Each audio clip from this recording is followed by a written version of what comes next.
Hey creators, welcome back to the club. The Black Creators Club is the go-to resource for the Black movers and shakers in Hollywood, updates on the latest pop culture tea, and our own entertainment pursuits. I'm your host, Akilah Friend, and I'm joined by my fabulous fellow media maven, Eboné Chapman. Hey, and girl. And today we have a stocked lineup for you on everything Black Hollywood, on everything that's been going on in this past week and a half, week or so, and we're so excited to share. We're going to be talking Blue Ivy and her new bomb audible book, or the one that she's at least talking over. We're talking about Waiting to Exhale. We're going to give you a ton of recs when it comes to Gotta Be Entertained, our segment where we talk about TV and film recs. We're going to be talking about the latest tea. This time we're chatting Keke Palmer and EBT. And of course, sharing the type of things that we've been talking about and type of things that we've all been doing. Both of us have been doing on our own pursuits in media. But let's first talk about 2 cents. We're jumping into our 2 cents. We're jumping straight into the good, juicy topics.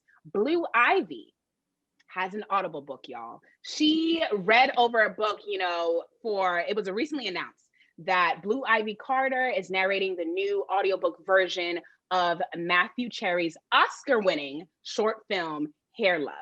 And I stand for this because this is a prime example of how to turn your critiques into checks. Homegirl was talked about her hair, how Beyonce and Jay-Z were doing it or lack thereof. And I put that in quotations because, it's her natural hair that was flourishing. And now years later, she's out here getting checks already, before she turns double digits. She is out here collecting coins when it comes to her audiobook. And it just has me thinking, like, who else in Black Hollywood has been able to turn their critiques into checks? And, even us personally, what are some things that we may have done? Eboné, what do you have to share about that? Honestly, I have to say that, first, I have to say I am so proud of Blue Ivy. I mean, Beyonce already said, best revenge is your paper, okay? Mm-hmm. And she is revenging all of those critics and all of those people that just really don't understand Black culture at all, Black hair, or understand anything, and had no business saying anything, spraying anything about, what Blue Ivy's hair was looking like. Like, let the child live. She was 2, 3. It was ridiculous. Yeah, and the thing is, on top of that, it was also people within the community, which is always worse. Remember, I'm thinking back to the Olympic gymnast Gabby Douglas and how when she was in her prime, ready to do the flips and ready to get her gold medals, folks were talking so much about her hair, and it was mainly Black people, Black women. And I think it's the same thing that was happening with Blue Ivy. Obviously, she got it outside the fold, but it's always a little harder when the people that you think should have your back is not necessarily doing that. And, it reminds me in its own way of Kandi Burruss. Kandi Burruss from the Real Housewives of Atlanta. I think she is the queen right now of turning any little thing about her. Everything and everything into a check. Even from when Portia was saying those rumors, and Phaedra tagged along in the bandwagon too about how she had a sex dungeon and how she was drugged her in the past. And, it was libel. And it was something that Kandi really took offense to and thought okay, this lady or these women are trying to ruin my life or trying to, assassinate my character. It's still allegedly. I do not know the full truth of any of this, but what I do know is that Kandi then turned that into a sex dungeon kind of theatrical experience. You remember, right. in totally. Follow-up season, she had folks come in and pay for her to talk about sex on stage. And I'm like, who does this but Kandi? Who is able to do this? She did that again. That whole sex dungeon situation that she had going on, I was like, okay, they showed clips about it on the show, and I was like, oh, this is really this is spicy. Very spicy, very sexy. And the fact that she had her friends in it too, I don't know, I'd be nervous if she was like, hey girl, come on stage in that lingerie and do some sexiness. I'd be like, oh, I don't know about all this. It's a lot. It's a lot. We know Cynthia was nervous. She was very nervous. I don't know if I would partake, but I'll be like, okay, girl, I will share the message. I'll pass along. I'll be in the audience. But listen, now we understand on that stage. We understand why Todd, they seem to be in a very, very happy relationship, Hunty. Okay, we understand it, Todd. Gone and get it. I would have to say one person that I think turned, critiques into check. So Usher, Oh, okay. when he, it's a throwback though, when he cheated on Chili, but then made that whole song about it, a whole album. Confessions. Yes. That album went up. I think it went platinum. I don't even know how many times. It was like one of his best-selling albums. One, because people were nosy, but two, I mean, all the songs on there hit. I can literally sing that album front to back, and it was all on the fact that he cheated and got somebody pregnant, or possibly it was alleged, but she wasn't pregnant with his baby. But yes, right. And it's crazy because that's a great example, because it also shows sometimes you are in the wrong. Usher was clearly in the wrong in that situation, and he still was able to come out on top. You know what I mean? It's like what Tory Lanez tried to do, and it did not work out at all. It didn't work out at all. At all. But in this situation, Usher, it's crazy because that album, I remember being in middle school and literally jamming to it. Like, I was there, like, singing Let It Burn. I know people send that out on their DVDs when they were trying to break up with their boyfriend or girlfriend. Like, it was a whole thing. It was a movement that solidified him in my mind as like R&B, like, definitely not king, but in the realms of like the R&B. He claimed his stake when it came to that album. So that's a great one. Yeah, no, and totally agree. Usher, he has mine. That's my vote. It's a lot of good ones. I mean, and I'm just here again for Blue Ivy. I feel like this is an amazing kind of example that Beyonce and Jay-Z is kind of setting for their daughter in terms of like, listen, entrepreneurship can start whenever, at whatever age. If this is your interest, let's figure out a way to make it so that you can be heard in a major way and profit off of it. And I think it's great, because especially knowing like celebrity kids, this is kind of the realm at that stature of celebrity. That's the realm you got to go into anyway. You're not going to be somebody's doctor. I'm sorry, like, it's not going to happen. So you need to be an entrepreneur. You need to create your own business. I can't go to Blue Ivy as my teacher or my daughter's teacher or whatever. It's just not going to work. So I like that they're at least expecting entrepreneurship is going to be in your future if you even need to work at all. And so I like how it's like a mixture of ambition, but also totally. The thing is, obviously, Blue Ivy, Sir, and what's the other one's name? Sir Rumi. There we go. I knew it started with the ended with the UMI something. I was like, what is the first letter? Yes. Okay. They don't have to work at all ever in life. She said my great grandchildren already rich. So yes. What I'm saying? So but I love, they also had Blue Ivy on Beyonce's album, like, singing or saying a little word or two when she was like 2 or something. Sandcastles, was it? Yeah. I think it was Sandcastles. So she already has her, I think it was called something else. It was like Happy. Anyways, I'd have to look at it on the Lemonade album. But oh, that one. Yeah, Love, Rumi, and Sir. Yeah. Yes. And anyways, I know we have to think about that song. Right. It's been a minute since I listened to the full album, but they already have her in that mindset, getting those royalty checks already coming for everybody's necks. Okay, so I'd love to see it, and I'm happy for Blue. Go on and get your check, boo. Yes, do your thing.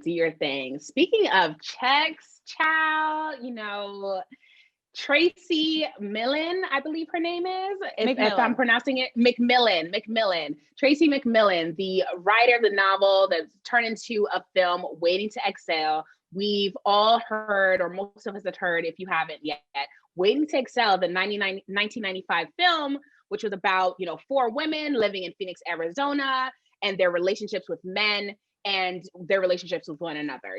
All of them are kind of holding on to their breath in terms of the synopsis of Waiting to Exhale, until the day that they can feel comfortable in a committed relationship with a man. That was the log line. That was the synopsis of the movie. That movie, which is actually one of my favorites of all time, is now being made, or talks of being made, into a TV series.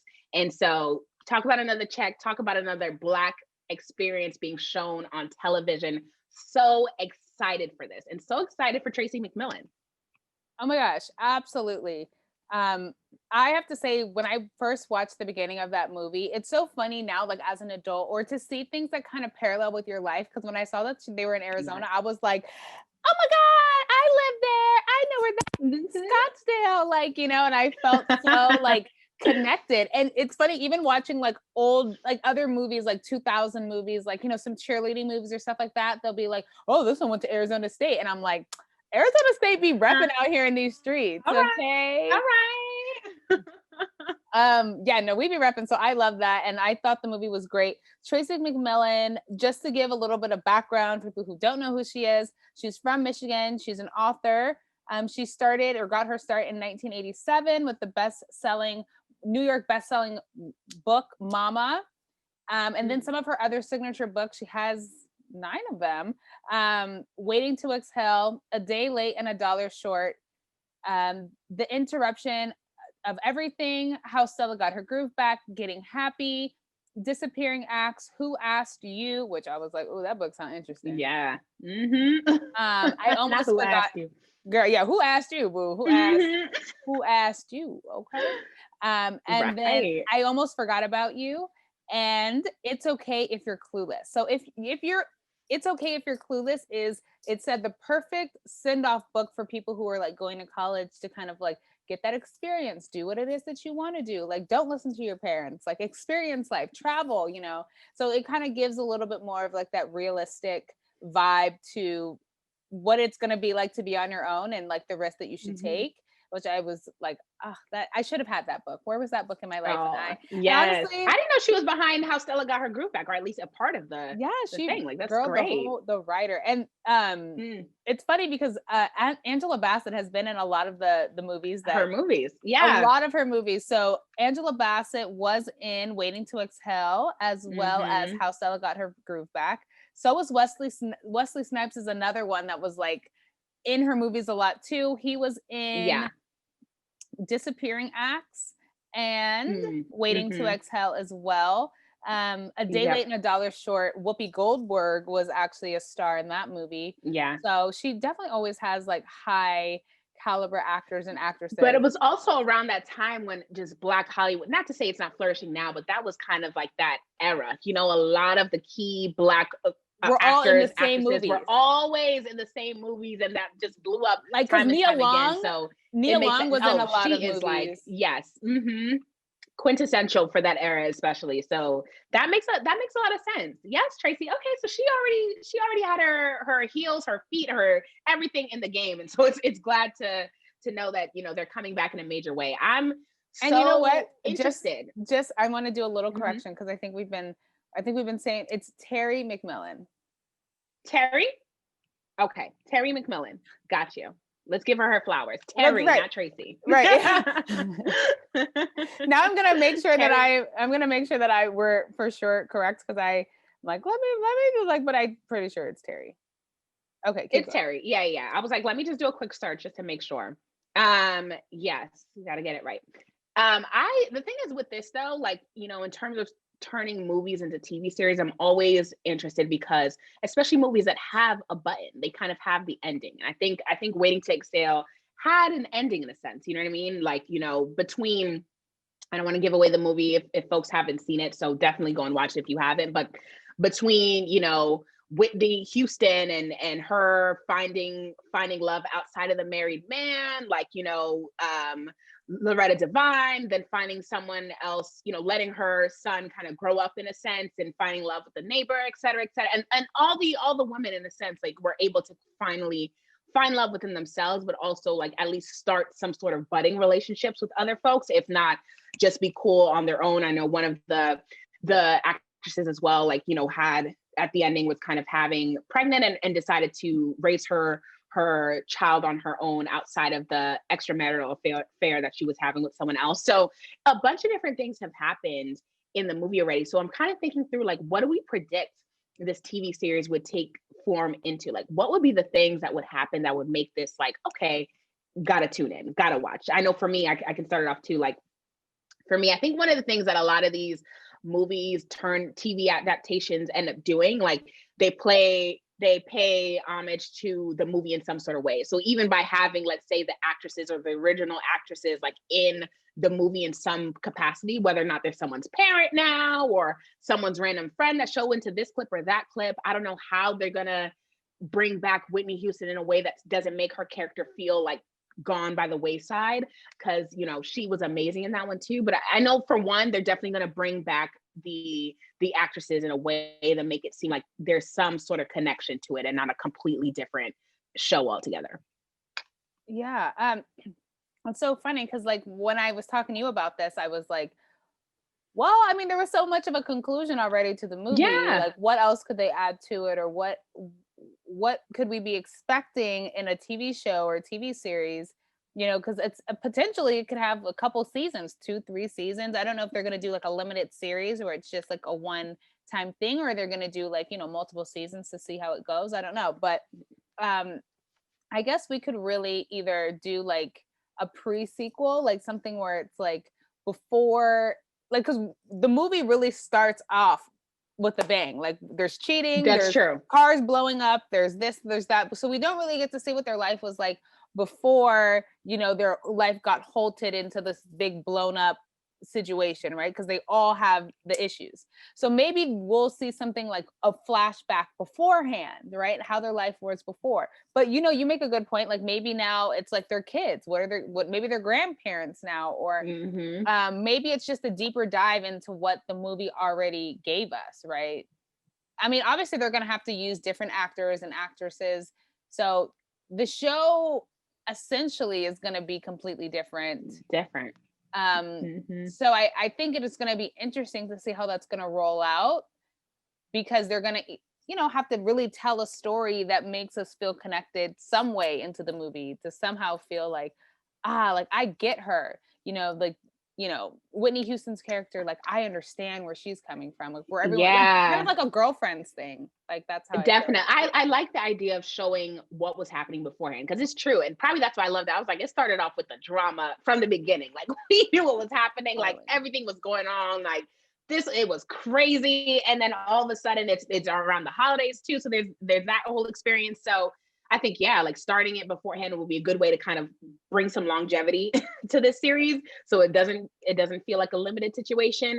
And I mean, it's going to be spicier. You know, that's one thing that happened in TV over the years or over the decades. Like folks have been, you know, everyone's in a relationship, or everyone's, you know, showcasing more of their body, things of that nature. So I think we're really going to get in the deep of like, this is what it means day to day to be, you know, in a relationship in this modern era. So it's gonna be interesting. I think it's gonna be interesting. I think it's gonna be great because it is gonna be more modern. Like, you know, when they did do the movie, it was in the 90s, so you know the outfits were different. You know, situational. It's still relatable, but it is gonna be more modern. We're gonna have technology. There's gonna be Instagram and Facebook, like, so there might be other different issues that will be addressed besides, you know, what happened back in the 90s. So I think that'll be really exciting to see. And Terry McMillian also has a new book that came out in March. It's called It's Not All Downhill From Here. And so it's also on the New York bestseller book list. So if you guys want to listen, Terry is working. Okay. She really is. She stays working. I don't think she ever stopped working. Like she continues to work.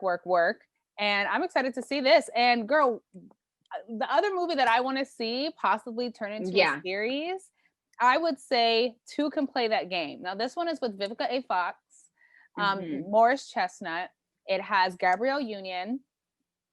So all the heavy hitters. Oh, yeah, literally. You had me at Morris Chestnut, actually, but keep going. Okay. Anthony Anderson. And the movie is, it also has Wendy Raquel Williams, Monique, like all the friends are like all stars. They're all, so, and what I love about the movie is that high key, Vivica A. Fox is like the main character, and she high key be giving game on what you should do when your man be acting up. Okay, because you know, Vivica. people like to play these games when you're in a relationship, and so Vivica A. Fox is basically like the love guru because she has this perfect relationship, and I put that in air quotes, and she basically is giving all her friends the advice, like, oh, her man, this one's broke. Like one of her friends met her man at like, he was a mechanic, but when it's Bobby Brown, right? And when she met him, he had like gold teeth and a Jerry curl and all this stuff. And she took him and kind of like fixed him up. She was like the cleanup woman. Like she fixed him up. And then he ended up, once he'd start feeling himself, he started acting up. Okay. Yeah, of course. You got one that's like the ghetto fabulous couple, that's Monique and her man ain't got no job, but apparently he know how to handle his business. in the bedroom, but cannot pay a bill. So it's a problem. Okay. And then there's another friend, but Vivica A. Fox, basically, she's like, my man's perfect. And, you know, she goes to his office and gives him a little quickie in the middle of the day. And it's just like, know, my man is just acting right. Until she said, listen, now, you know, your man not acting right if he said he got to work late.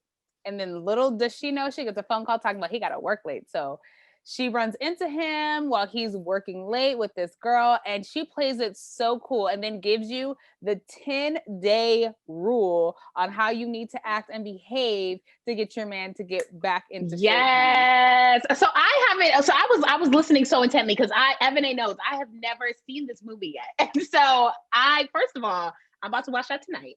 Really, like this sounds like the woman's version of Hitch. And I'm like, Hitch is one of my, like, it's such a good film. And so imagine if like a woman was out here telling you, putting you up on game. I feel like that would be such a good, especially now, again, in the era of online dating, like, come on. This sounds like a modern, like a mix between modern day Hitch and a Sex in the City. That's literally like what we need. And so if whoever is listening to can play that game, that needs to be made into a TV series. And I'm thinking like, that would be amazing. Just listening to that alone, I'm like, oh my gosh, like I'm so ready to hear it. I'm so ready to watch it tonight. I'm really gonna do it. Yes, so, please. We need all the reviews. It is so fire. What's your movie, girl? The reviews. Yes. So again, like the question is like kind of like thinking of classic Black films. What other classic Black films, if it was made into a TV series, would be like the next big thing? Emmy winning, whatever it needs to happen. And for me, it's Brown Sugar. Like I think this film, first of all, it's 2002. It's such a classic. And can you believe it's nearly 20 years from the creation of Brown Sugar? So if you don't know what it's about, it's a film. It's kind of a story of two lifelong friends, Dre and Sydney. One is Dre is like an A&R person. So it's all about music and love. So Dre is in A&R. Sydney is like the editor-in-chief of XXL magazine, and they've been lifelong friends, but it kind of changes when they get a little more physical. They become a little friends with benefits situation, don't know how to act afterwards, and everything that kind of flows in between that. And it ends kind of with them professing their love for each other via Angie Martinez hip hop show. I think it was at that point, I feel like it was Hot 97, if I'm not mistaken. And Queen Latifah's in it too. She's the cousin for Sydney, which is Sanaa Lathan. Favorite. Love her. Really? Love yes. Her. No, I mean, she's great. She's great. She's like literally every woman. So Queen Latifah is Sydney, and Sydney is played by Sanaa Lathan. Dre is played by Taye Diggs. So it's already, you know, we're talking about classic Black actress here, but Queen Latifah is in it as her cousin, as well as Mos Def, who is kind of like someone who's crushing on Queen Latifah, and they end up going on asking each other out on a date. So we never know what happens afterwards. And I'm like, this could be potentially a series, because we had a button, but it's not full on. Like we don't know what happens when Trey and Sydney starts dating. Like what could be the problem thereafter? Like we don't know what happens when Queen Latifah and what's his name, Kavi in the movie Mos Def starts dating. So that could be another thing. I think in general, just like Black they love, left you on cliffhangers and music. It's a hella cliffhangers. I'm like, we can dream, but we know what's. Listen, there's definitely trials and tribulations. We want to know what happens. We want to know what happens. And it's music, it's love, it's Black, it's everything. And I feel like this could definitely be a pop-in series, like, you know, something that people want to watch, like a more scripted version of Love and Hip Hop. You know? I love that. And I think all of these movies, along with Terry and her writing, I think it gives the great theme of just like taking a chance on yourself, starting over, never being too late. She writes a lot of like, you know, things of like married, family, problems, issues, but I feel like they're all relatable within like the Black community and like what it is that we go through. You know, so I feel like she will forever be a classic writer, and her shows and movies will continue to be classic and amazing and hold so true to the Black community. And so I'm very excited about the new series. And I think our two suggestions are perfect. Okay. Poppin'. Who's listening? Okay. cut the check, okay? Okay, you better tell somebody. We brought up the idea. Okay, we just All saying. right, you heard it here first on the Black Creators Club Exclusive. first, okay? Speaking of checks, okay, let's move into one of the main topics that were blowing through our Twitter timelines, blowing actually through Instagram too, because Keke reposted it there as well. But it's Keke Palmer and her thoughts on EBT. So she first posted or first tweeted, imagine if your EBT card only worked on healthy items. She doubled down in her comments because she then took that same tweet, and you know how you can screenshot and post it back on Instagram just in case your audience wasn't big enough on that one platform. She did just that. And then she said in her comments, in her caption, I'm going to read it out. Healthy food is more expensive for a reason. It's fresh, good for you, and gives you energy. Bad foods are bad for a reason. They last long, they taste good because of tons of sodium, and they aren't expensive because they're honestly not food. Most likely they are food like a product. So pretty much just saying, again, imagine if whenever you wanted healthy foods, you get it on your EBT card, they swipe for free. And, you know, that's pretty much the only thing that you can get using your benefits card, EBT card being that benefits card that folks who fall within whatever income bracket line are able to use to buy food. So with that, I mean, she got dragged. She got dragged with that. Before we share our opinions, Eboné, what are some of the highlights that folks have said?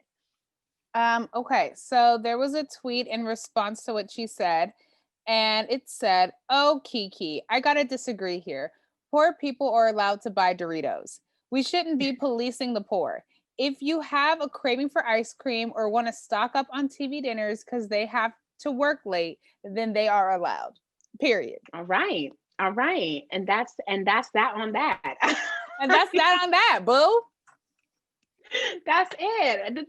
It's so when I saw this, because at first I didn't see it on Twitter, I saw it on Instagram. Again, she doubled back to her audience that are no more Instagram users, and I was like, okay, she showed it to me, showed it to us there. And at first I was like, because I love Keke, she's truly a millennial diva. I think she is. Now you ain't said nothing but a word. She is for sure a millennial diva. Now, but you know, for sure. There it is. There it is. For me, I'm just kind of like, why, Keke? Why are you getting in people's business? This is what happens when you don't stay in your lane. Like, this is not about you. And I think she genuinely, knowing her heart, I feel like she genuinely did not try to be condescending. She didn't try to like clock anybody. She wasn't trying to be crazy about it. But at the same time, like, I think especially around this time, the timing of it all, we're in a pandemic, we're talking about people trying to eat, you know, you're trying to police folks just because you got a little ruler, got a little guidebook on what lettuce to eat, what everybody else need to be on that game. I don't think it has nothing to do with that. I'm done with you. Not the guidebook to the lettuce you can eat. I'm done. Are we chatting arugula or iceberg? Like, this is what she got. She's like, you know what, with my newfound knowledge, each one teach one. I need to tell y'all. What's good. And I'm just like, Keke, I love you, boo, but this is not the time or the place. This is not the time or the place. Especially when folks getting benefits, you don't talk, just let them get it. And keep your mouth shut over there. So you know what? I have to say that, like, I think her intentions were good. I don't think that exactly she was trying to come for anybody's neck, to be honest with you, because I understood what she was saying. Like, you know, healthy foods that are healthy can be and are more expensive. And it's sometimes hard to, there was another tweet that said something like, they can buy healthy foods or like supermarkets or go to like the local markets, but a lot of those farmers markets are not in those low income areas. So it's just about access, and you're not going to drive 10 miles down the road to get a pear and a peach when you could just go to the store, because right now it's about like surviving. You know what I'm saying? And I think not a pear and a peach. A pear and a peach. I think that the intention was great, but I just think with her not understanding, or maybe even understanding but not thinking before she tweeted about the convenience or the other circumstances that go behind why people purchase what it is that they purchase. I think that's why it came off wrong and it came crazy, even though she did come she tweeted again to like defend herself, to kind of be like, oh no, they should be free. And, you know, at Kamala Harris, I know you just started working, girl, but we need this to happen. You know, like we need the fresh ingredients to be free for people who are on EBT, right? And so she kind of tried to like take a negative and turn it into a positive and like kind of be like, no, I hear you guys. We had a discussion about it and I'm here for you to advocate for you. But I think at that point it's too late, because this is the thing now, not to bring her up, but just as a comparison, like Eva Longoria, again with the thing when she said, what she said about, you know, the Latinas are really the heroines in the election, trying to discount Black women. It's like, y'all as celebrities need to really be careful about what it is that you're saying and putting out there and the message that you're saying. If you mean like, if you said, Keke Palmer, it would be great for all the healthy food to be free on the EBT card when they swiped it. Now that's a different statement. That's a different statement than what you said before, right? If Eva Longoria said, oh, you know, I'm just talking about Latina women, that they showed up more than men did, that's a different conversation than what it is that you're saying. It's the only, and it's the but. You get what I'm saying? Yeah. It's the only, you can only buy this, or yeah, Black women were great, but Latina women did this. Right. It's the but and the only for me. You know the what thing I'm is, saying? and I think for that, that's a great example of just like, it really showcases when you're in the heat of the moment what your true feelings or intentions are. Like, you know, with Eva Longoria, I'm not even going, because Olivia Pope tried to save the day with that one, and I'm gonna just let her. I'm gonna let that rock. Let her have it. I feel like I'm gonna let her have it. In my heart, no, I feel like I already saw what Eva Longoria was trying to do, and I'm just like, you know what? Joe Biden and Kamala Harris are in the White House soon to be. We're gonna leave that. With Keke Palmer, I'm kind of just like, again, that's the thing when it comes to just like when you're doing your thing time and time again. Like, it's both of us started with saying like, we know her heart, we know her intentions, or at least feel like we know it a little more. You know what I mean? We think we know it, so it's not like we're gonna come down her neck saying like, Keke Palmer, you're canceled. You're doing like. She wasn't, and I don't see her as someone who would be trying to clock poor people or people who need EBT to say, oh, you shouldn't be doing this or that. Like, you know, it's more so she thinks she thought she had an idea. She thought it was necessary to share it. And so the thing is, like, for both cases, we'll bring Eva back into the fold now. Do we even care? Do we even care about this? I think this is the thing. I think the caring part just comes from the fact that like, everyone needs to stay in their lanes, right? It's not about discounting this poor person or this Black community over another, or to favor one over the other, right? And I think that's why it becomes a conversation on both fronts, because you can congratulate Latino women without discounting the Black vote, right? You can say that you think healthy food should be more available in poor communities without saying, like, let's limit what it is that you can buy on it. You know what I'm saying? Because there's things that you already can't buy on an EBT card. So then imagine if you're poor and hungry and it's like, dang, all I have is this apple to eat because I can't afford. All I have is this apple that I got to split 4 ways. And and then it's like, and then like, if you're a kid, half the time you want a Lunchable, you want to fit in with your other classmates. So if you're on EBT and you're limited to buying certain things, I feel like you can get made fun of for that too. So it just, why does it matter, Keke? Like, go live your life. Like, if you want to do a food drive, boo-boo, go and do that in a poor community so that they can get some healthy food. You have enough money to start a whole farmer's market, boo, if you want to. So go on and do that. Like, and that's the thing too. Like, she probably, you know, add some helpful hints. She was young. Like, she probably never had, I don't know her life, but like, you know, probably she was never even had to get an EBT. So again, it's more so like, stay in your lane in the sense of like, if you don't know that experience, you don't know who.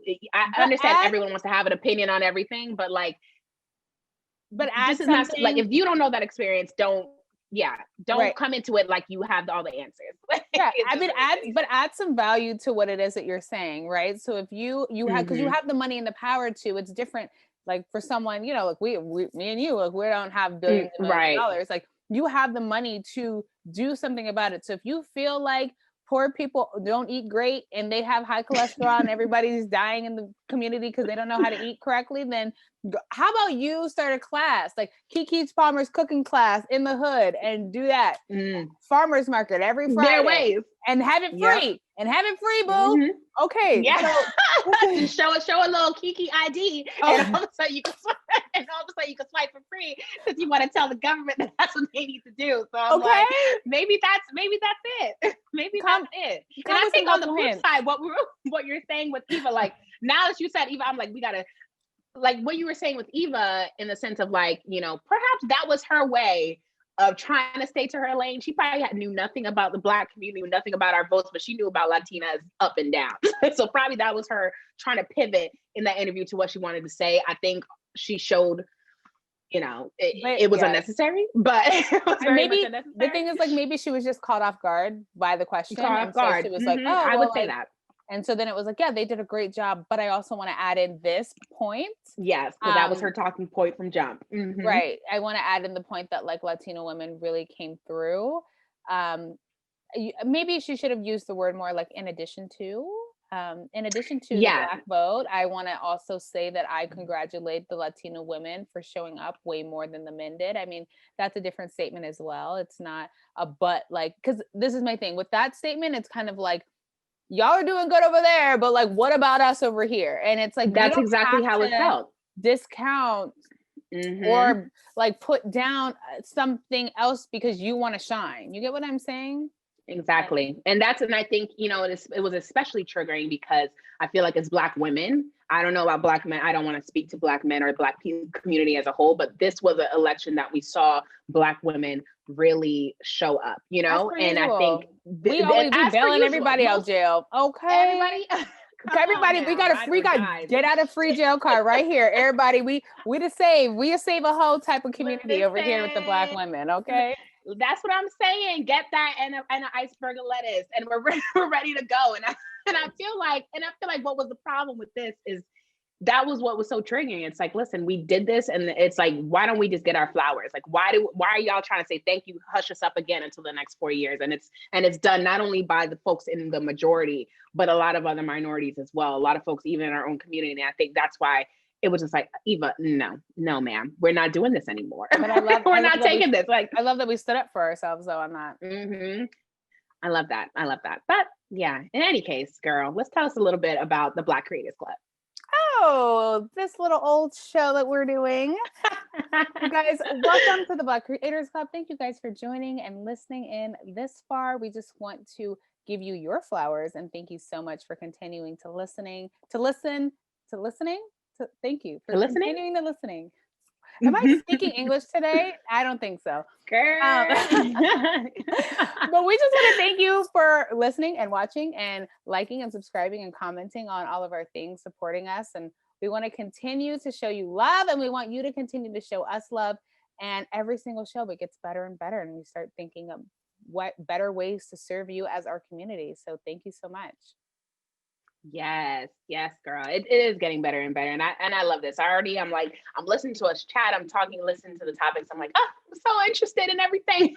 Definitely a biased point of view, but it's great. Let's chat about us for a little bit. You know, if you've been a loyalist, you know, we usually start off with Maven to Maven check-ins at the top of the show, but we were like, you know what? We cannot wait to get to the good, juicy topics of the day. And so we had to switch it up. Like, let's talk about the topics and then let's talk about us for a little bit. So this is the first format where we're switching it up a little bit. And yeah, so Maven to Maven check-in time. Let's, Eboné, tell the world, tell me what's been going on this week. Honestly, the most exciting thing was the fact that I went to Vegas with my sorority sisters. We celebrated 5 years and it was so exciting to I said we went to Vegas and it was fun. Obviously things are closed. So it wasn't like the Vegas that you would normally go, like, let's get messed up and like get drunk and go out and like be drunk all night and go to the clubs and be drunk. Like, it wasn't that. So, but it was fun because we got to do it differently. We did an ice bar. We did zip lining. We did, like, you know, it was a short little zip line across the hotel. Oh, child. No, it was fun. I was nervous, but I was like, okay, more or less, I was more like, girl, if Monica fly off my head, now listen, okay, Now that was what I was most concerned about. I was like, my little wig now, it can be flying off. Okay, that'd be so bad. I'd be like, that'd be a hotel treat. Girl, I'd be like, I need Monica. I need her back. I need her back. So I was holding on to Monica while I'm like going down the thing. I love it. But it was fine. And so, yeah, let's see, what else did we do? Did the ice bar, we did the zip line, we went to Vanderpump restaurant. So love that. I've been to the one in LA. Yes. And it is beautiful, but however, the one in Vegas, and because it's inside of Caesar's Palace and it's huge and grandiose, and there's like plants and like lights and like all this stuff, it makes it look so much like bigger and so like grand and amazing. And so we did that, and it was beautiful, and the food was great. You guys, they had these most amazing tater tots I've ever tasted in my life. They were like soft and like just, oh my God, they were so good. I love after all that, it's like the best food there was the tater tots. Like that's when sometimes you got to go back to basics. Like if you can do the basics right, that's a great establishment. I mean, they elevated it. They had the Parmesan cheese on top, like the real Parmesan, not the fake stuff. The real shredded Parmesan with a little cream fresh on the side. Girl, it was delicious. And I had a little burger, and we had cake, and we had drinks. Like we just had a great time. We all dressed in pink because that is also one of the colors of our sorority. So we all dressed in the same, like different tones. We looked gorgeous. We got so many compliments walking our way to Caesar's Palace. So like that was just so fun, and we just had a good time. Like we just enjoyed bonding, and I loved it. That's so cute. I'm sad that it's over now because it was so much fun. And I know. Listen, even on vacation, girl, I never stopped working. Okay, because I had to get up on Saturday morning. So we got there Friday morning at 9:30 in the morning. So we left at 5 so we could have the full day. And Saturday night, we stayed out really late Friday. We got home at like 4 a.m. Oh my gosh. Girl, we went to like Fremont, which is like the old strip in Vegas. It used to be the strip, but like they moved it. So now this is the old strip. So now the man that recommended this area told us it was going to be ratchet. Okay. And Lord have mercy, was it ratchet? Oh my God. The people that were dressed. Come on, Ratchet Vegas. What is that like? That is girl, we tried so many different places in Vegas. We were at the art district, we're at Fremont. So like, I mean, it was ratchet. Okay. Like it looked like downtown LA at night. Wow. Like it was ratchet. So, and it was like, we were getting ready to leave because we were like, we are so tired. And then we passed by this man and he's rapping, but like freestyling, and it was fire. I mean, it was like to really popular beats, and he was like, everyone hold up something in your hand, and like I'm gonna rap about it right now. And if I get to you and you don't have something in your hand, I'm gonna roast you, right? So he starts going, he gets to me, he does my sorority sister Colby, he does Aja. Like we just had a great time. There was a proposal that happened, there was a fight that almost broke out, there was people grinding and humping the floor. Like it was a hot mess. Give me the facts of life. They really like, this is the full circle. What happened? Okay. And then we got home at 4. I had to wake up at 9:30 to have a sorority meeting. And then I also, in the middle of my sorority meeting, I had to take a break because I had to go do my live interview on Instagram. Okay. For my Millennial Visionary series that I do. And I interview young millennial entrepreneurs, men, women that have their own businesses that are really doing their thing. So I scheduled an interview and I had to do it. So that was just what it was. And my voice was like, that was it. Hey, I'm sorry. Good morning. Because I had just woken up. Girl, I was so tired, but the work never stops. There it is.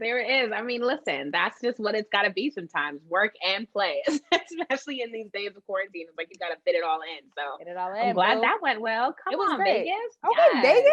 Yes, whatever happens in Vegas stays in Vegas, baby. Yes. And on this podcast. All right. We know. And on this podcast. Well, how was your weekend, girl? Or your week?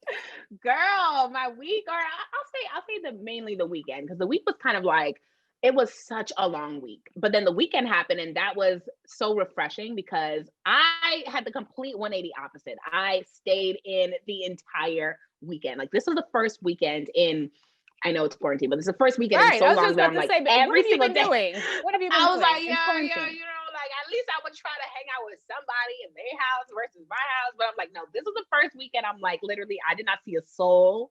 I did not step outside my apartment. I was just inside the entire time, and it was lovely. Like, I bought earlier this week, like, I'm a sucker for candles and like scents and all that kind of stuff. And so I bought this new candle, actually from Bath and Body Works, so nothing crazy. What's the but they scent? have amazing scents.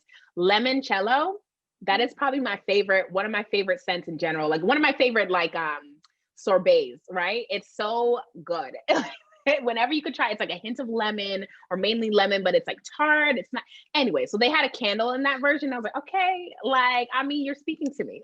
So I got that, and I got this other, like, I don't know what it's called, like a Red Barn thing that really, I thought it was gonna do something, it really didn't.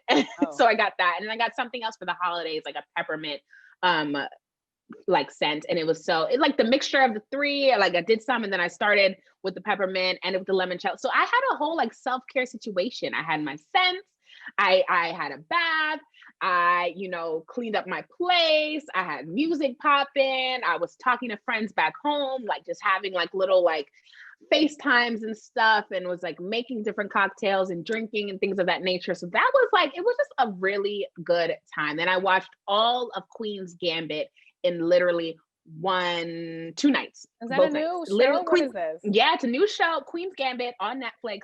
It's good. Something that I have access to. Yeah, something that you actually can watch. So it's like, it's trending too. I don't know what number they're at now, but like, it's about this girl who pretty much like is like a chess prodigy. Very random, but it's like actually really good. It's this girl, she's orphan, she becomes a chess prodigy, and she's just like killing it in the world of chess, and just like, it's just a new world and something new to watch. And it's actually really well done. It's a limited series, so I think about 7 episodes or so. So I watched that. And another big thing that I did was, I told y'all last weekend or last time that we chatted, like, you know, I'm going to be starting this YouTube series about just pop culture and entertainment, etc.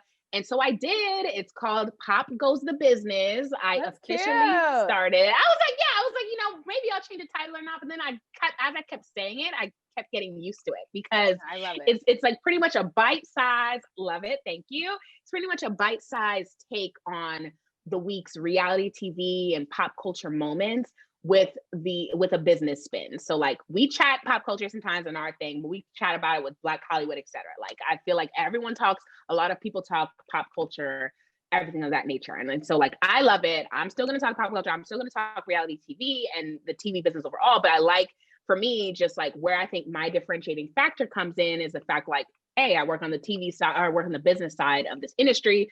I love reading about what's going on in the business world. Let's underline all this with like, what does this really mean? Come on, with the Bachelorette having, right? Come on, right? Yeah, that's what I'm saying. You better show us your degrees, okay? You better let us know we got degrees over here, honey. I'ma let you know, okay? Yes. Talk about support. That's why I love my co-host. That's why we do this thing. All right. So all right. This is how we are all the time. But like, no, pretty much like, we never get anything done around each other. Never. Or we end up being up to like 5 a.m. with something that probably could have taken a half hour, but we're just like, girl, what's up? What's going on? Right. Talking too much. I love it. That's the problem. I love it. Exactly. But I mean, that's what I did. And so it's going to be out every Thursday. The first episode is out now. So look it up on YouTube. Pop Goes the Business under my name. And so I mean, we're building it. So we're going to see what happens. I mean, the world of YouTube is a strange place, child, but I'm in it. And that is our check-in, you know? So we had a lot to discuss. I'm glad we did that. Let's move on to our next segment, BCC Spotlight. As you know, it's the time where we highlight Black excellence in Hollywood. Black, my so black, I'm black, my skin is so black, I'm rocking that black on black is black. First things first, let's chat the People's Choice Awards that happened this past couple days ago at this point. So let's chat some of the Black highlights and Black winners for People's Choice. Yeah, so People's Choice Awards, we have Tyler Perry. And he won People's Champion Award. And he gave this amazing speech where he was talking about digging 4 inches, right? So he had he said that there was like, he needed a water well. Like he said his water bill was like crazy high. And he was like, I'm tired of paying, you know, all this money. And like, I want someone to come and like dig a hole and find water on my property. And so they like kept digging a hole, not finding water. And he had to keep paying him every time he would dig a hole. So he was like, dang, like, I don't want to do this. So he stopped the project, but he was like, I don't want to pay this money. So let's get him back over here. Right. So then the guy starts digging and digging and digging and not finding anything. So then he goes, okay, you know what? You're going to dig this hole right here. Or this is like the third time that he called the man over. Dig the hole right here. And you keep going until you reach water. Do not stop until you reach water. Right. So he's like 4 inches, 6 inches, 8 inches deep, 800 feet deep, you know, like just keep going. Right. And then he was like 1,000 feet deep at this point and they still hadn't reached the water. So he was like, just keep going. And he was like, okay, well, I'm going to have to come back because like we still haven't reached the water. Right. He said that they were 4 inches away from reaching the water well. And his whole point in telling that story was that you can always be 4 inches away from success, 4 inches away from doing what you're doing. So never stop doing what it is that you're doing. Keep pushing, keep trying, keep going, because you could be 4 inches away from that life that you really want to live. Like you could be that close. You know what I'm saying? And you put in all this work and all this time to give up on something that you were so close to have. So never give up. And I was like, he always comes with the greatest stories ever. Always. Come on, storyteller. Yes. I love Tyler Perry with that because he always comes with some good messaging. Always. It's the same simple stuff, but he tells it in a different way, different story all the time. That's like, maybe if that story didn't resonate, he got another one for you to hear. So and the thing is, because we've all heard the saying, or just in general, just never give up, just do it, et cetera, et cetera. But I feel like he's consistent in that too, because he also has his personal stories. Like he talks about, and in the speech too, he mentioned the idea that, you know, he was living in his car. He was, you know, like trying to make things work with his plays, things of that nature. And I'm just like, it's an example. It's a metaphorical example, but also a real life example of like, listen, this is what happened to me. And this is where I'm at. This is why the people on these screens are etc. He received his thing there. And then also the People's Choice Award. So I feel like this is the year Tyler Perry's, he's been getting accolades, but I feel like especially this year, people are noticing like, no, he's really made his mark in television when it comes to, and in cinema in general, when it comes to just being Black in Hollywood, being in Hollywood. Absolutely. Another big winner was Tracee Ellis Ross for Fashion Icon Award, which I think she's won this award a couple of times now at this point. And I do have to say, like, she is always on point. She's always looks amazing. Does she have a stylist, or does she just pick the stuff out on her own? Like, does she just go shopping? Like, I'm sure if she has a stylist, that stylist has to be in high demand because she always looks on point. High demand. I'm sure it's a mixture. She can't, you know, she could do it all on her own, but I feel like there's got to be someone sourcing it for her, making it happen. Right? And she just, you know, and she's just a beautiful canvas. I'm like, there's some people that I'm sure as a stylist you just want to work with because you know she can pull it off, and you know she's one of those people. Honestly, her and Rihanna all day long for me are like, they can put on anything and just look amazing in it. Yes, love that. Tiffany Haddish won. Rihanna. Yes, right? Free Navy. Tiffany Haddish won Female Movie Star of 2020, beating Issa Rae and Selma Hayek. So I was like, okay, Tiffany. She was giving all the energy on the red carpet with Juliana Rancic. Yes. Juliana Rancic asked her, like, oh, how are you? And she was like, I'm successful. How are you? I was like, girl, you give me that energy all day long with that. Yes, I'm successful too. How you? You're right. Okay.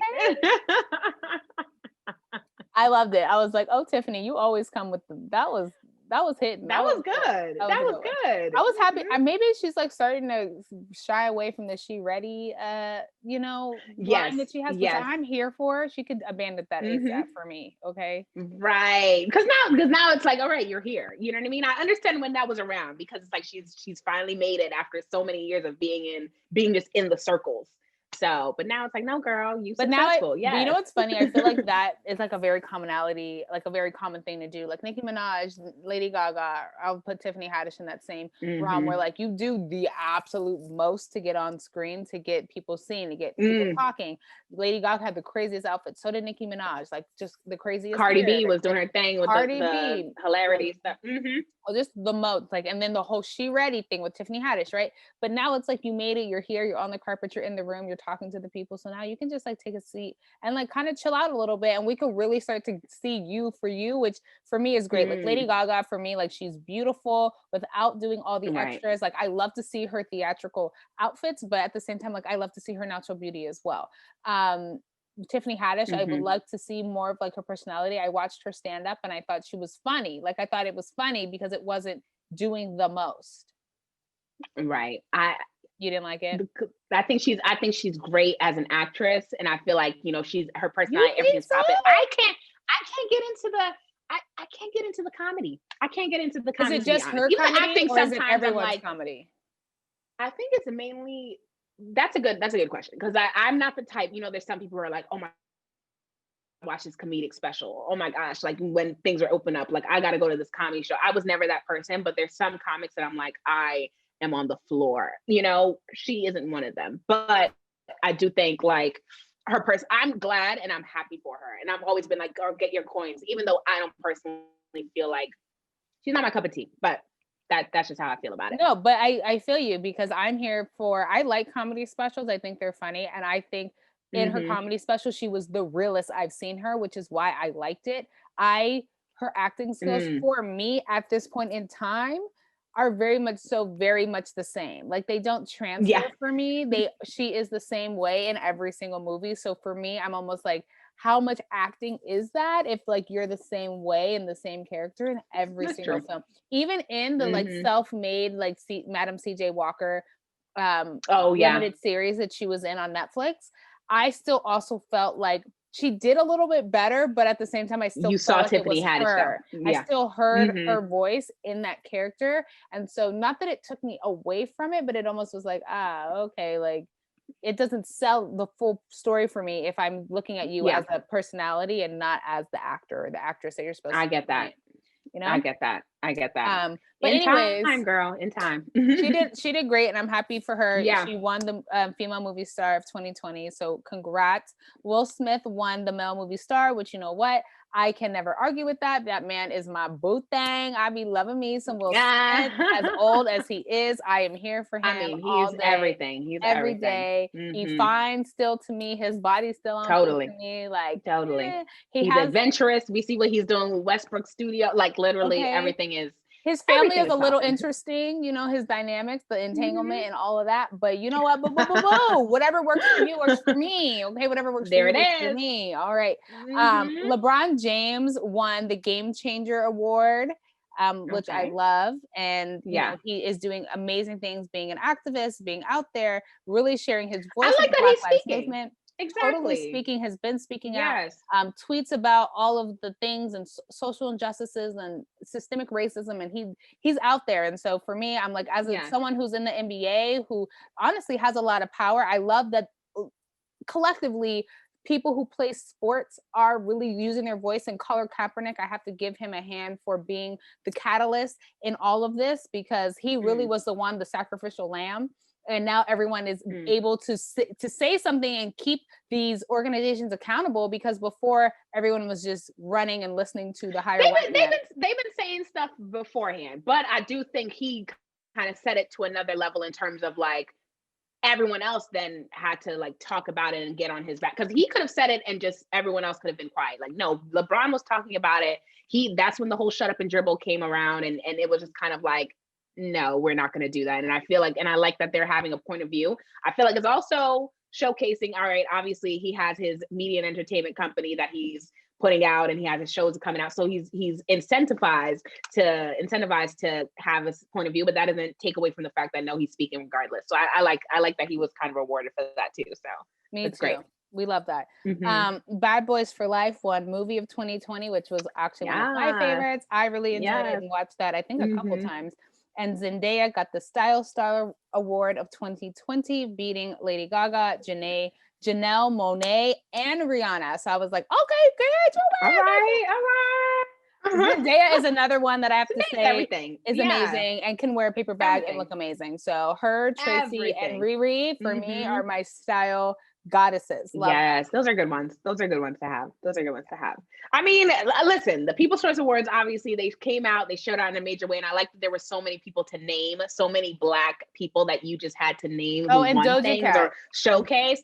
Oh, okay. Yeah, that was no shade on our part for ignoring Doja Cat. I forgot. Doja Cat, new artist of 2020. Right? Yeah. She got some too. I mean, didn't even know it. Listen, I love Doja. She had it tumultuous year when it comes to Black identity, but you know what? She got it together. She got her stuff. She got it together in a major way. But I mean, there are a lot of things also on our radar, a lot of things when it comes to our BCC spotlight in terms of Black excellence upcoming. Some of the few things, for one, the Fresh Prince reunion special. Mark your calendars. It's coming out November 19th. So literally just a few days away from now. And it's just going to have candid conversations between Will and the original Aunt Viv and a bunch of other things happening. That's what I'm most excited about. I'm like, finally get them in a room together. But you know that it's going to be juicy too. It's going to be juicy. And I feel like the original Aunt Viv, she's got a voice on her. She's going to be honest. She's going to be honest. I'm ready for her to say what's really good. And finally, I'm glad they're able to just put bygones behind them, because they both were able to be, the whole cast were able to be successful in their own rights. And if they didn't even do anything beyond Fresh Prince, listen, like, that's a classic. And that's great that they're a part of that in some way. So that's happening on November 19th. Also on November 19th, it's going to be a packed day, y'all. If you're not into TV, but you're into music, Gucci Mane and Jeezy are going to be, is it Gucci Mane? Or yes. Is it no, it's Gucci Mane. I was about to say, is it T.I. or Gucci Mane? Because I know there was some right. No, it's Gucci Mane. Rhetoric about the three of them, but it's Gucci Mane and Jeezy. They're gonna be the newest folks on the Versus battle. Who you got between the two of them? Let's do a little quick, like, who you think is gonna you're like, I would just be an audience member. I will just be in the audience. I don't know. You know what? I feel like this is what's gonna happen to me. I'm gonna watch it and I'm gonna be like, dang, I didn't know that was Jeezy's song. Dang, I really like that song. You know what I'm saying? Because they're not artists that I like. Gucci Mane, I probably have more of his songs or featured songs on my on my saved list on my Spotify, but I'm pretty sure Jeezy has the hits that I'm just not in tune with 100% with knowing his name, or like he's not someone that I'm like, let me go out and find a Jeezy album. Let me go get the Jeezy. Like, no, but neither am I like that with Gucci Mane either. So, right. So you just ready to hear the reruns or whatever else that have the highlights. I hear that. For me, honestly, I think it's because I went to college in the South. I'm like, okay. That's what I was really getting into all that. I was like, at first, when I first showed up there, I was like, what is this? What is this music, child? Like, I can't do this. But then by the fourth class, my senior year, I was on requesting certain things. I was ready to go. I think Jeezy's got it. But listen, you be listening to the most ratchet music anyway. So I be at Akilah's house. I'll be like, girl, you be listening to some ratchet music, don't you, boo? She's like, I'm in the trap, friends, okay? I don't even know. It's so funny because I can go from dance hall, reggae type thing, and then all of a sudden I'm playing the most like, we in the kitchen, we doing this, we do it, and I'm not doing any of that. But I love listening to that as well. So I mean, I think Jesus got it. I didn't grow up on either of these folks, so I'm sure people who are like from Atlanta, from whoever, are going to be like armed and ready to have their stake. But I personally, I remember at least a few more Jeezy songs from moving up from in the North as well as in the South. So I'm like, I feel like he's got more of a stake on it. But we gonna see. November 19th. That's a lot of great stuff happening. Then, quick highlight for us, just notice, you probably heard the Super Bowl. It's going to be headlined by The Weeknd. The Super Bowl is going to be on February 7th. The Weeknd is going to be the headliner. I still am kind of like, how are they even playing football during this time? But they're making it work. But they got that bubble. They got that NBA bubble. That's what happened. Yeah, listen, they're making it work. They're making it work. Yeah, because not a lot, but some of the folks have been cut so far from breaking the rules and going out or doing this and that. So they are taking it somewhat seriously. I'm glad.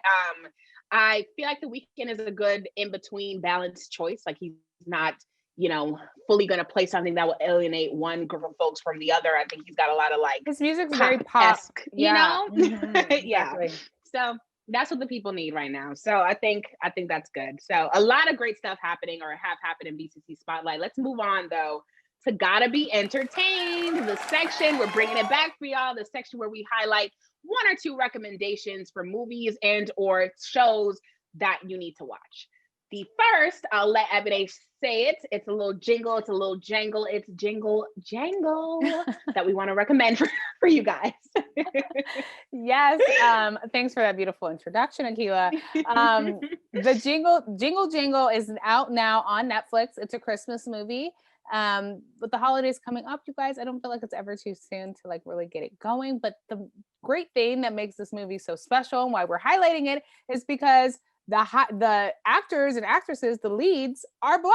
They Black, y'all. Yes. I feel like Netflix is definitely gotten the hint and the key to this whole Black Lives Matter movement. I know they were also one of those companies that did a whole Black Lives Matter, playlist when earlier in May when all of that with the George Floyd went down.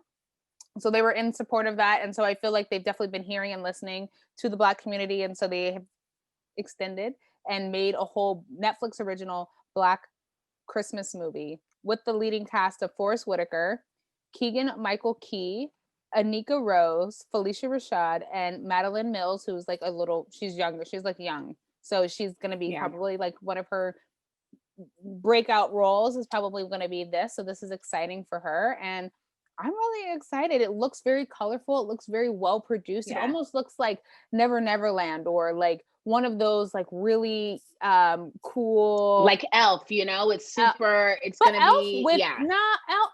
You don't think so? Elf, I feel like Elf with what's his name? The one I don't like. With Will Ferrell. First of all, that movie. I like the movie. That movie. I like the movie, but I just don't like him. I like the movie. I just don't love him. I don't love him. He's not my sense of humor, so I don't like it. But I like the movie. Now I'm questioning this whole like I watch comic special stuff because you're like Will Ferrell. Listen, no, I think I like him in that movie. I really just like Step Brothers and all that. It's like the stupid funny that I just can't get behind. So it's not just him. It'll be with anyone who's like stupid funny. For me, it just doesn't. I think I just don't get it, and that's why I don't like it. Talladega Nights. I'm like, okay. The baby Jesus thing. Yeah. See, I've seen that movie a lot too, but I don't know.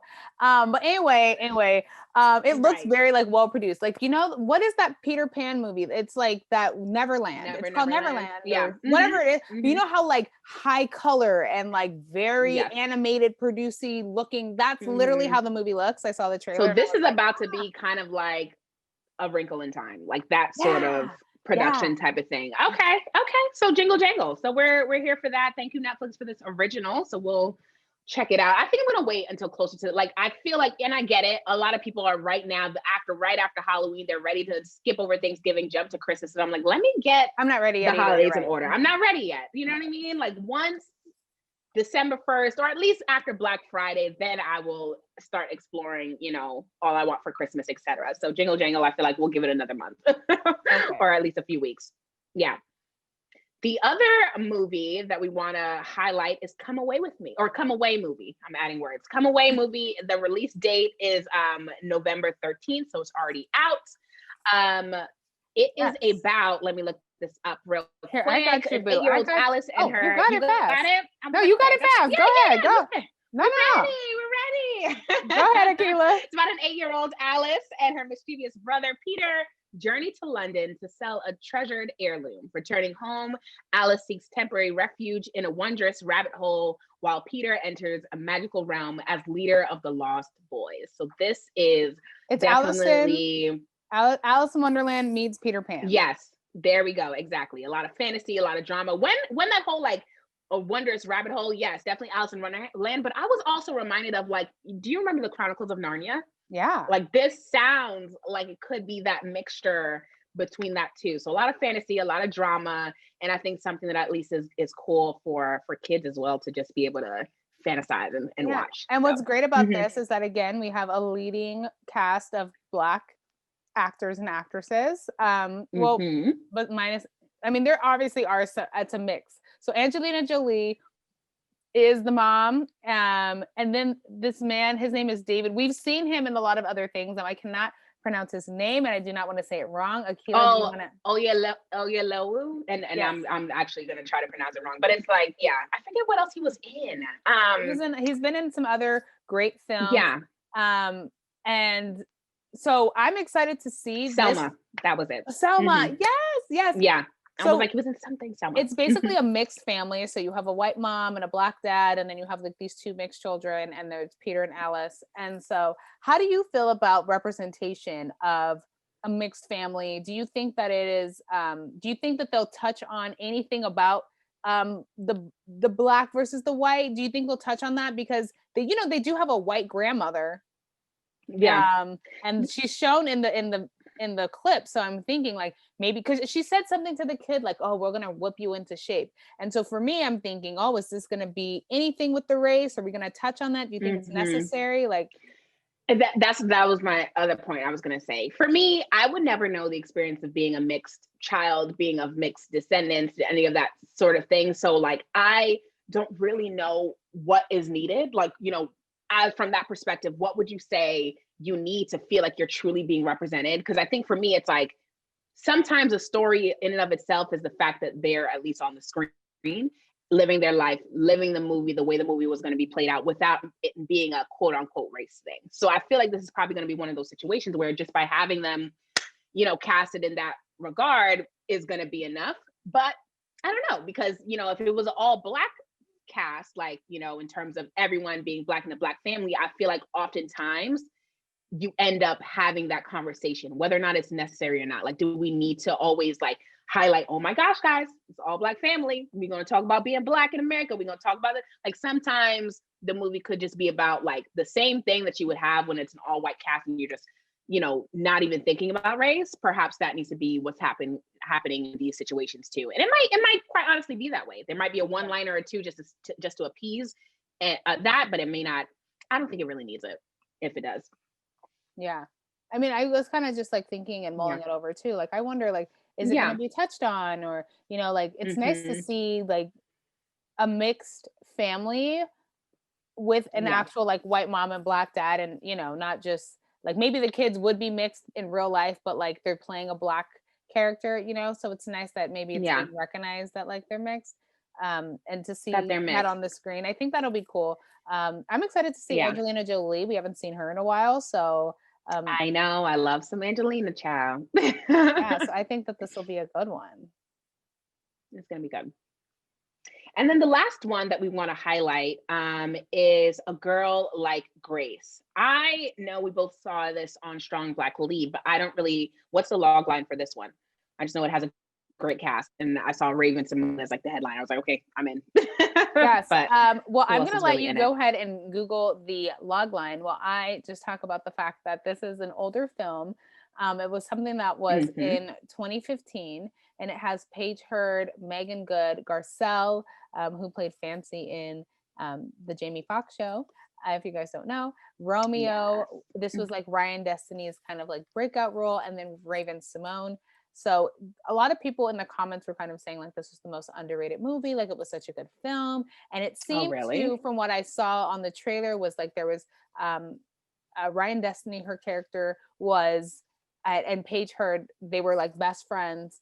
And it sounded like maybe Paige Hurd possibly that her character committed suicide or ran away or something happened, but there was like a sexual relationship or chemistry that happened. And so now that this friend is gone, Ryan Destiny's character has to kind of like refine herself and like figure out what it is that she's like. Is she a lesbian? Like it's like a self-discovery coming of age type of story. Here, I have the line too. Let's read it. I mean, I feel like that was pretty much a great description, but that reveals some tidbits too that's not even said here. So 17-year-old Grace, which is played again by Ryan Destiny, has been raised by her single mother, Garcelle, Lisa, in a rather dysfunctional environment. As she yearns for acceptance in the world, Grace finds herself bullied at school by Mary, who's played by Raven Simone again.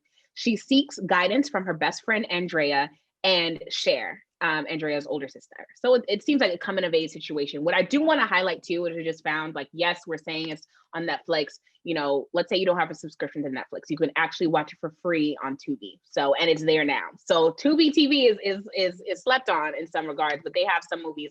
Obviously, this being, as people say, an underrated one. It came out in 2015. So definitely check it out. So listen, that we gave you 3 good movies, good things to watch: Jingle Jangle, Come Away, and A Girl Like Grace. We also talked about new things happening in these upcoming days, being the Versus battle and Fresh Prince reunion. There's a lot of stuff. There's a lot of stuff to watch. A lot going on. And you know, that's our episode for today. We really loved chatting with you about all the 2 cents topics, talking about, again, our Maven to Maven check-ins, talking about, you know, BCC Spotlight, Black Excellence, etc. And Gotta Be Entertained. I feel like this was stacked Hollywood, stacked pop culture, stacked TV, and this is what we love to do. So thank you so much for joining us at the Clubhouse. Hope you enjoyed the convo today. Feel free to keep up with us at the Black Creators Club on Instagram, on Twitter. Email us at theblackcreatorsclub@gmail.com. And personally, you can find me on Instagram at Akilah Friend, and that's with 2 F's. Eboné, where can they find you? Yes, all of that. And you can find me on Twitter and on Instagram at Eboné Chapman 12.